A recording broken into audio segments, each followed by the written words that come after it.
An aspect of Star Wars that I think some people forget about is the video games, because back in the early 2000s, Star Wars games were everywhere. They came out multiple times a year by all these different companies, and this is the first time I talk about Star Wars games on here.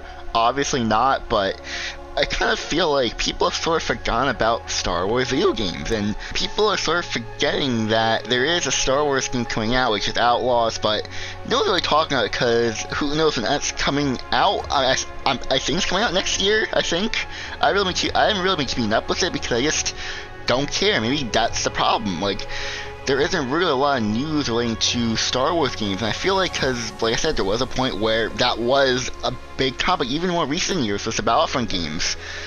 Everyone was making content on Battlefront 2 if you were a Star Wars gaming YouTuber, and people were talking about the news and what future games are coming out, and that sort of stopped when EA kind of stopped having the license, and it's not like EA stopped making games.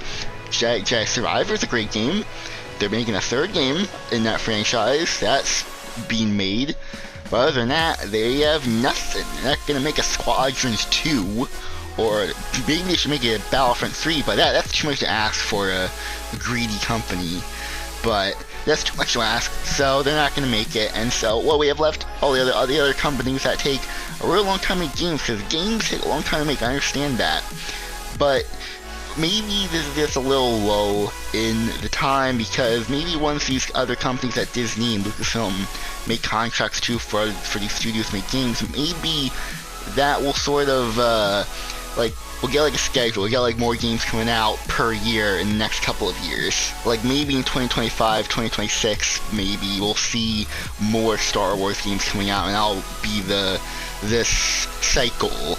You know, because like I said, it does take time to make games, especially modern games, because back in the PS2 era, it was very easy to make games. It wasn't like a lot of processing, not a lot of hardware. It's very easy to make games, and nowadays it takes a very long time, especially because with Lucasfilm themselves, which is sort of a problem that they have, where everything has to be canon to Star Wars, and the games are included in that. So all the video games have to go through this extensive, just backhand by the Lucasfilm people to make sure everything's canon, nothing is out of place, nothing is gonna break it, which I think is kind of ridiculous, but that's fine by me. I mean, it's fine by some people, it's fine by me, but it's sort of annoying, because I remember when Battlefront 2 was getting updates, the reason why that game didn't get that many updates in the time that it was making updates was because the people who were making the game said that Lucasfilm kept holding them back, because they need to do all these checks for the canon, make sure everything is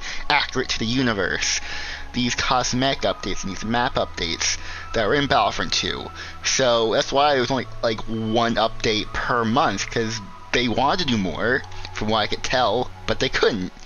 And yeah, it just sucks. And that could explain why there probably is no live multiplayer game in Star Wars right now, because Lucasfilm probably needs to change their stance and make games, make the studios up to the games more frequently, because with games like Fortnite and all the other live service games that are out and constantly pushing updates, it makes the Star Wars live service games difficult to compete with, because Battlefront 2 was obviously updating itself. You know, the game was updating when all these other live service games were being updated way more frequently. To me, I would like to see Star Wars games kind of be peak again, because they were peak. They were hype in the 2000s, is the correct terminology to say. They were very, very well made for the time, and people still play them to this day.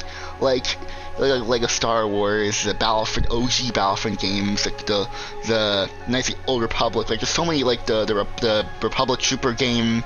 You know, it's all these games that came out during that time period in the early 2000s, and it could contribute to the fact that the prequel trilogy was coming out, and now those are games that just advertise some movies and that type of stuff. I like playing those tie-in games. My childhood games, like most of the games I played during my childhood, were those crappy tie-in games, but I like them because they're fun. They capture, most of them capture the spirit of the movie or whatever property they're taking from.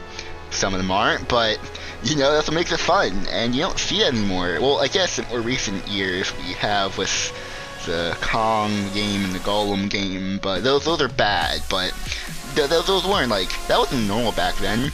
So it's just a really disappointing thing, because I would like to see Lucasfilm sort of hold back and just let all these companies make Star Wars games. They should have done it from the very beginning. That was a really bad mistake, letting EA just have the full rights to it. It's just annoying, because on my part, I like to play more Star Wars games, because the background footage on my videos is Battlefront 2. I think it'll be really good to have different just background footage for different Star Wars games.